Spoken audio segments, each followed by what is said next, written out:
Video, but once again, I am able to bring you exciting women from around the globe because we're not restricted to shooting in studio. So today I have a guest for you all the way down from nice and sunny North Carolina, a little sunnier than we are up here in the north. Yep. And so we're bringing you Kelly Ruta today. Hey, Kelly. Hi, thanks so much for having me on. Well, thanks for coming. Kelly is joining us today. She is a clinical psychotherapist of 20 years who then made a pivot and started her own business. Reading this here as in breakthrough mindset entrepreneurial. So she helps women with mindset, breaking through who they are, becoming entrepreneurs, growing their entrepreneurial experiences. And I think this is just such a great topic, especially now when people need to pivot. And I think women sometimes struggle with this more than men. So we're going to solve this for everybody today. Kelly's going to help you with your mindset and with breaking through. But Kelly, can we start back when? So you were a clinical psychotherapist for 20 years. Yes. What was that like? And what was that spark that made you change? That's a great question. So being a clinical psychotherapist was extremely fulfilling. I ended every day knowing that I had done good in the world with people, that I was truly helping people. I had the honor of witnessing people get well and change their lives and change their relationships.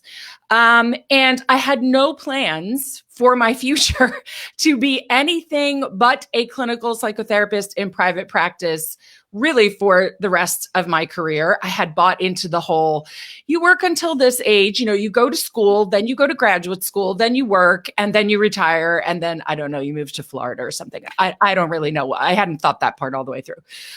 So I didn't really have plans of making any sort of pivot whatsoever. But after about 18 or so years in, I started to notice a little bit of a change.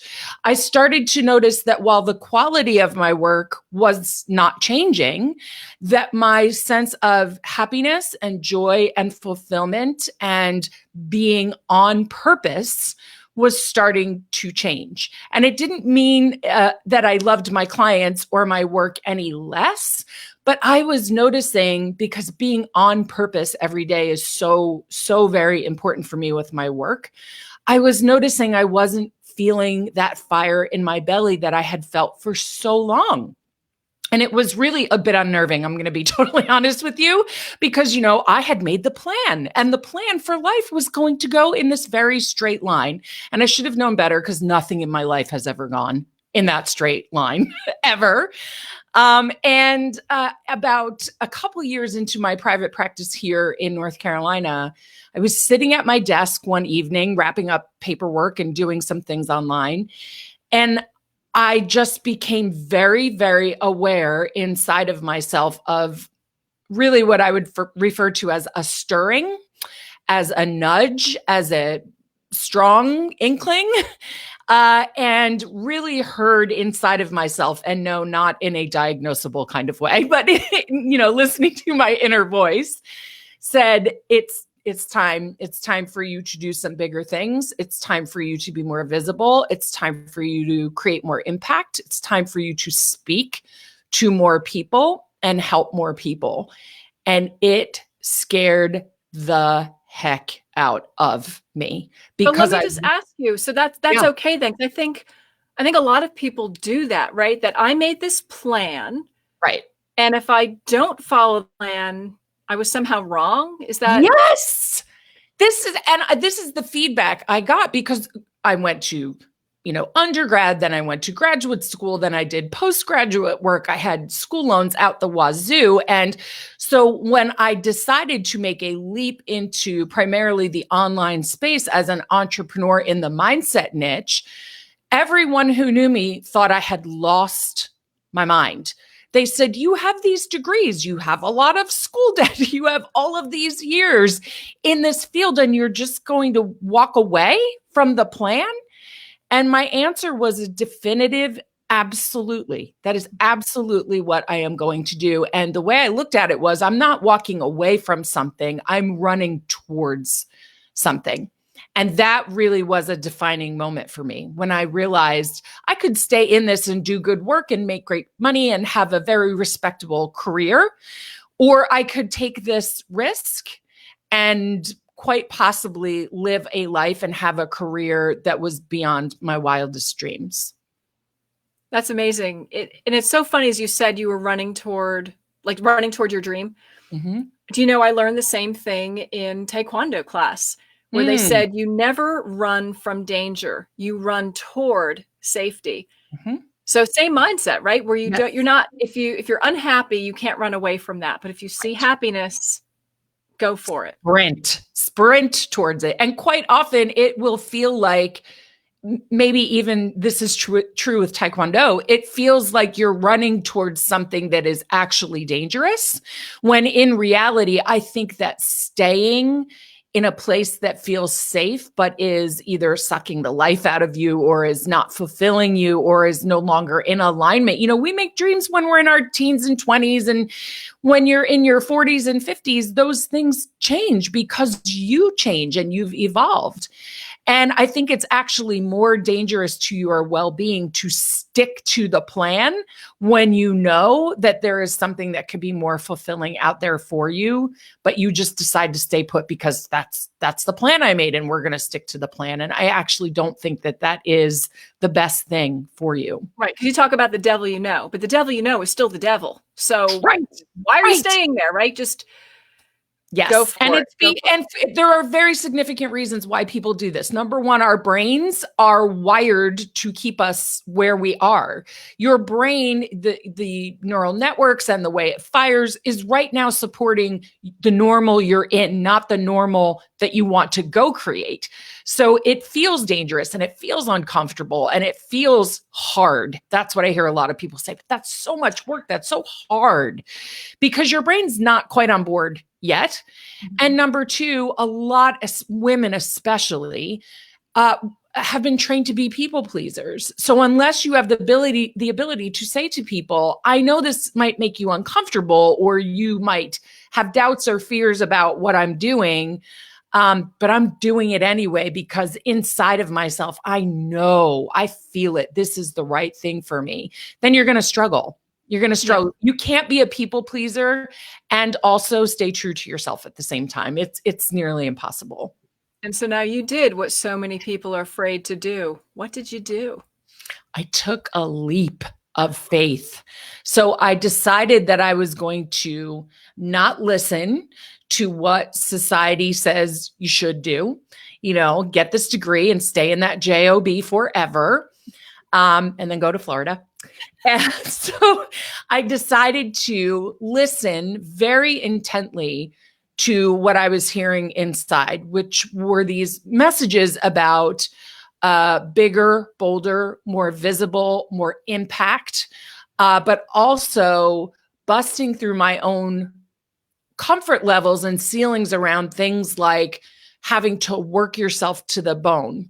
What it is to make good money, what that really actually means, having more freedom around time and around doing work the way I want to do work, not the way somebody else is dictating that I have to do it.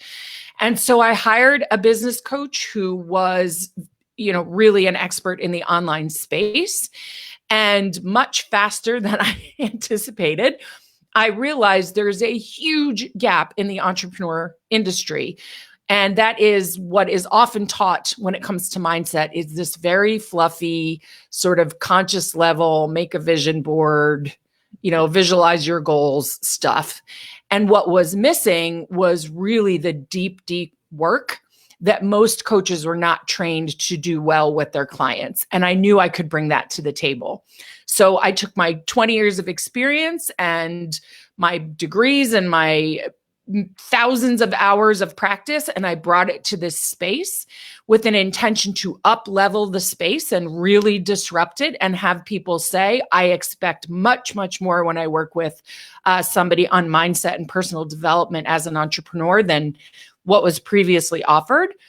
And I just made the leap and trusted that the path would show up, and it has every step of the way. So you still have clients, and you still have clients, right? But instead of, I don't know, solving just what's in their head for personal life, you're solving what's in their head for their business life. So yeah. So it's really addressing, how do you create new habits of thought? How do you reprogram your subconscious mind, which is incredibly important and science-based. This is not just some sort of out there, concept. It comes from science. How do you learn how to address everything that's going to be triggered when you're a business owner? Because owning a business will trigger it'll push every button you have, and then it's going to reveal a bunch of buttons you didn't even know you had. So you have to learn how to be in command of yourself and not be reactive, and learn how to be responsive and build confidence and build visibility and price accordingly. That's all very emotional stuff. It's not just tactical, and also teach people how to make decisions differently, lead differently, and then create habits of how you consistently show up in your business. So your business is consistently growing and providing more value to people in the market. And that is all about who you're being in your business, not just the strategies and tactics that you've put into your business model. And I think so you had to work through these things yourself. How did you make, right? Because you're a mom, you have kids. How did you make that leap of the corporate 9 to 5, which is very secure, and you have people who are depending on you? How did you do it? And then how would you help other women do that who are doing the same thing, going, but I can't, I have all these responsibilities to others? So the very first thing, which is going to sound almost obnoxiously reductive and simple, is you've got to stop speaking to yourself in closed-ended statements and questions. So it's not can I or can't I. If you're clear that you have a deep desire to, have act number 2 in your career, or number 3, whatever you're on, the question must be how, not can I or can't I. The question is how. And so this required a lot of discussion with my husband, my kids, colleagues, hiring people to help me learn how to, the online business world, I had zero experience in that. That was like, a whole new frontier for me. But I knew I was bringing a really strong clinical skill set that was missing in the industry. And I felt very confident that I would be able to really help women level up. So my confidence was there. And where I didn't have confidence, I hired people to help me. So I did not know how to structure an online business and market it and scale it. So I hired experts to do that. But, as a woman and a wife and a mother and somebody who just has an individual life, I did not want to proceed with, I can either be a successful entrepreneur, or I can be healthy, a good wife, a good mom, a good friend, a balanced, for as much as that word can even come to fruition, human being. And so I had to really practice being of the mindset that you can have all things, you just don't have them all at once. And so I had to take a step back and look at my 20 years plus all my education and take the time to extract from all of that what I could bring to the table in a system that people could go through in a program and apply on rinse and repeat and create incredible, massive, mind-blowing results. So I had to slow down, get that all out of my head and all out of my experience and put into a program, which took a bit, and then get to work marketing it and bringing people in. And so it required patience. It required an immense amount of support. I know too many smart, ambitious women who are like, no, I got it. I can do it all myself. I'm good. If I can handle kids and marriage and work and all these other things, I can certainly do this myself. I do not recommend that. If you prefer to take the slow, hard path, that's your path. I don't recommend it. So asking for help and allowing other women and men to step in and say, I can help you with this and create faster results. That was big for me because I was so hyper independent. And also just permission, giving myself permission to follow my inner guidance and follow my dreams and follow the visions that were starting to come. I was starting to see what was possible and not ask other people for permission to follow them, but just ask myself. So just really interesting themes there. So permission, you're getting permission from yourself to move forward, but you don't get permission from others. Right. But you can accept help from others. So yes. So there's a big difference there between Huge. saying, may I do this, and would you help me? Huge. You put it beautifully. And that is the difference. That's the difference. And so even in my marriage, we don't ask each other permission about things. We respectfully discuss things. And I tend to be a leaper. That's just sort of my nature. And so my husband's an engineer. They don't leap. They go 1, 2, 3, 4, 5. That's how you do things. Yep. So my leaps were a little, they were a little nerve-wracking for him. And so we had to talk through them so that everybody was on board. But it wasn't about getting his permission. It was about getting him to a place where he felt more secure in what I was doing so that it wasn't stressing him out all the time. And once he got there, I mean, he's by far my biggest cheerleader. And same thing with friends. They were like, well, I don't know what this is all about, but if you're deciding it's the right thing for you, I believe in you and you'll make it happen. And now, they see what has happened and they're thrilled and excited and also asking me, how did that happen? How did you do that? So yeah. And now interesting. So you said your leaping rattled your husband. I imagine though that his methodical way of addressing things probably drives you crazy. Bananas. That is my kind cable TV way of saying it. Bananas. So, but here is what I have learned from this process, right? Is that the combination of a leaper and somebody who is a methodical, detail-oriented person. So I am more of a visionary person and he is more of a detail person. Mm-hmm. The minute we stopped trying to convince the other one that this way was the right way, and we realized, oh, actually, when you put those two together, that is a very powerful force of nature. Then I was able to make even more leaps in my business. And I also realized the team that would help me get to where I want to go, they're all methodical, detail-oriented, systems-creating people who have just bought into my vision and they help me get there. So I'm up in a hot air balloon all the time, visioning things, and they are tethering me to the ground so I don't fly away. That's basically how it works. So there's not wrong, there's just different, but also it sounds like what a great combination. You need both. Yes, absolutely. And as long as you can see that it's not about one person is right and one person is wrong, it's about how do we meld these two styles of being together so that there can be a powerful outcome, then everything begins to shift, whether it's with your partner and spouse or whether it's with the people you contract or hire on your team to help you create that vision. Makes no difference. That's the way you have to look at it. All right. Now I want to check on an age a little bit here because we are talking about a certain age. Mm-hmm. Do you see any advantage to being of a certain age versus being a kid? Because, you look at like these newspapers or magazines and they talk about top 30 under 30, right? Top 40 under 40. And I get a feeling that sometimes you have more courage and more ability when do you have more mileage? How do you feel about that? I think that courage morphs. So the courage I had in my 20s was more about, it was very bold. It was very brazen. It was very nothing can stop me. I still don't think anything can stop me, but it was different, right? I didn't have children. I wasn't married. I didn't do any of that until I was in my 30s. I was just kind of living my life and, going to grad school, hanging out with my friends, having a good time.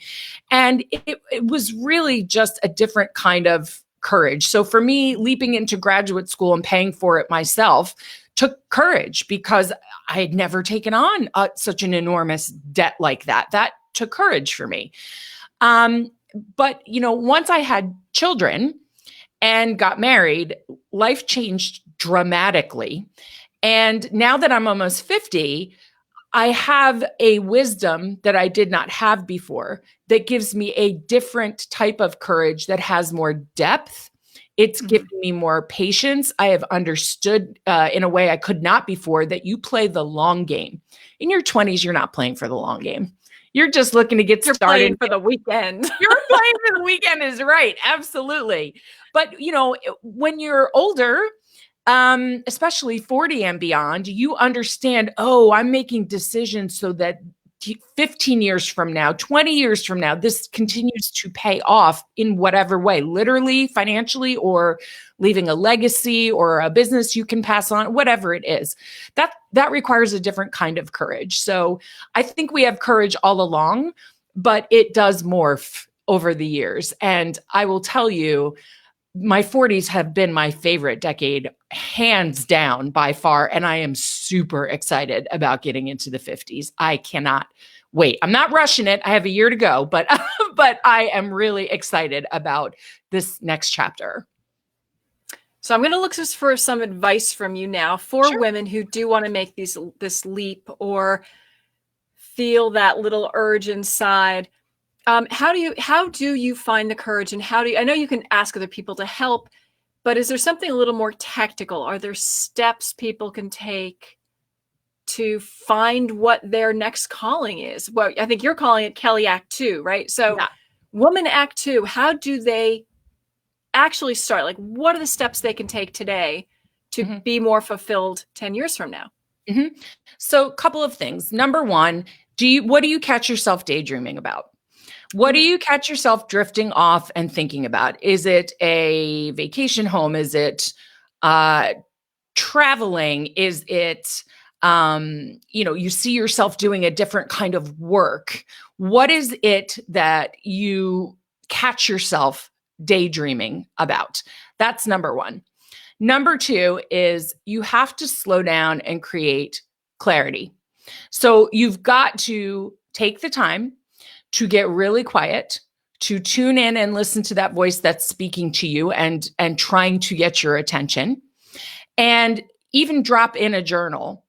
If fear wasn't a problem, if money wasn't an obstacle, if time wasn't your obstacle, what would you be doing?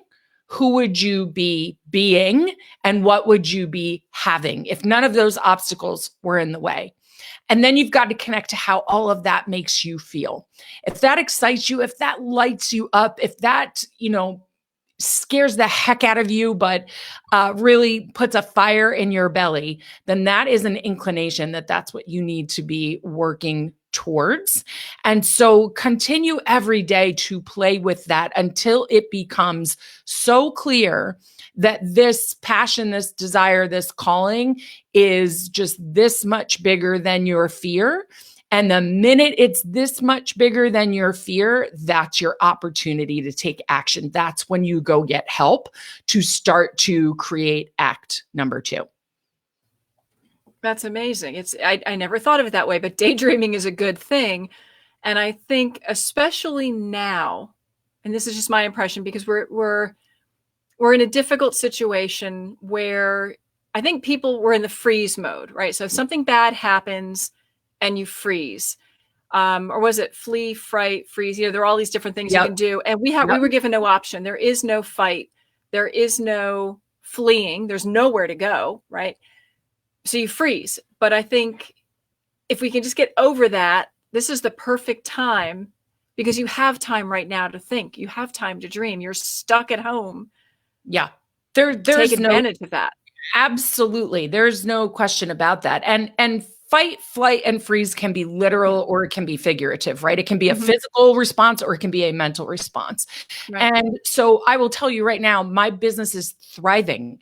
It's thriving amidst everybody saying the world is burning down and businesses are closing and we're going into a recession and blah, blah, blah. My business is doing better than ever. So there are lots of people who are pivoting how they're showing up, their messaging, their human connection with other people.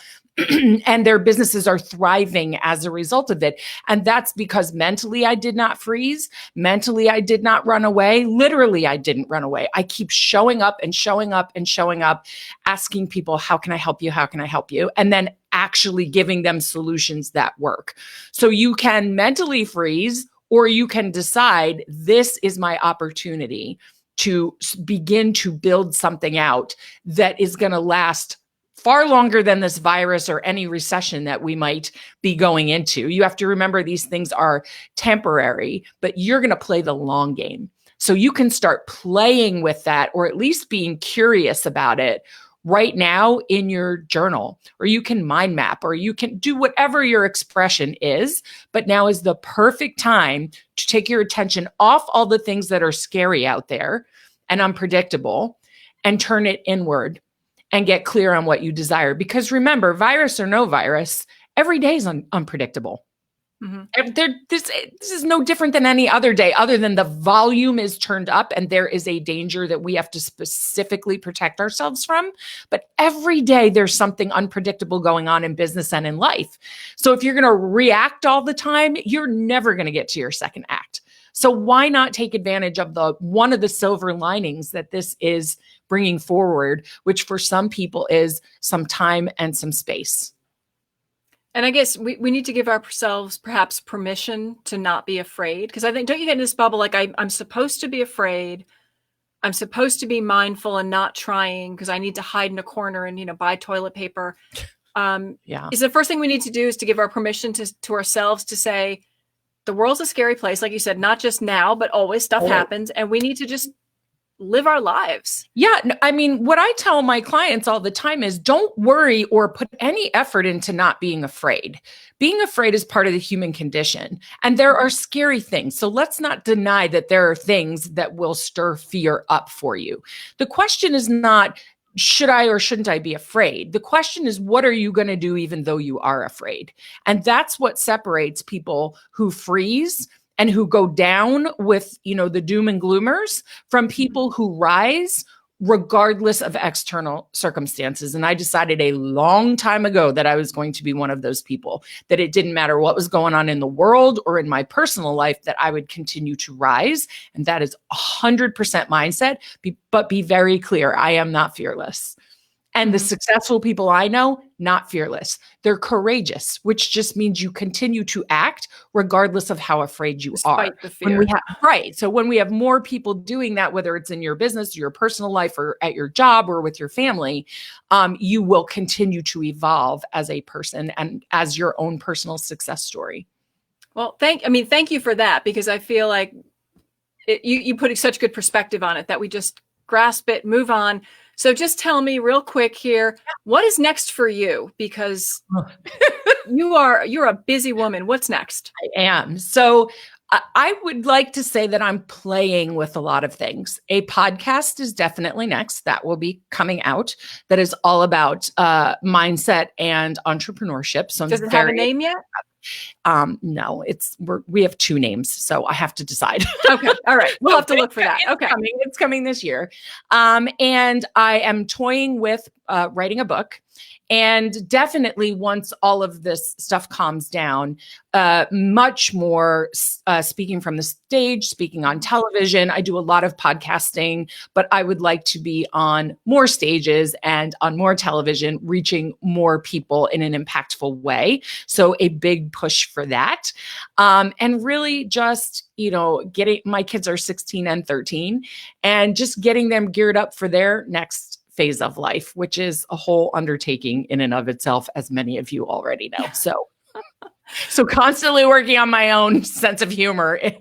That is a work in progress always. But those are the things I'm playing with right now. And I'm getting really excited about as we're working behind the scenes to really scale my business to touch more women across the globe. That is the big push right now, is how many women can we get this work into the hands of? Because when women thrive in business, the world as a whole heals, improves, and grows. And that is my ultimate goal with my work in the world. Well, thank you for sharing with us today, because I think you've given me courage, and hopefully the viewers the women out there have gotten some courage from you. I think you've given us great perspective to move on and do the next thing. So thanks so much, Kelly. Oh, thank you so much. I appreciate being here. All right. Bye-bye.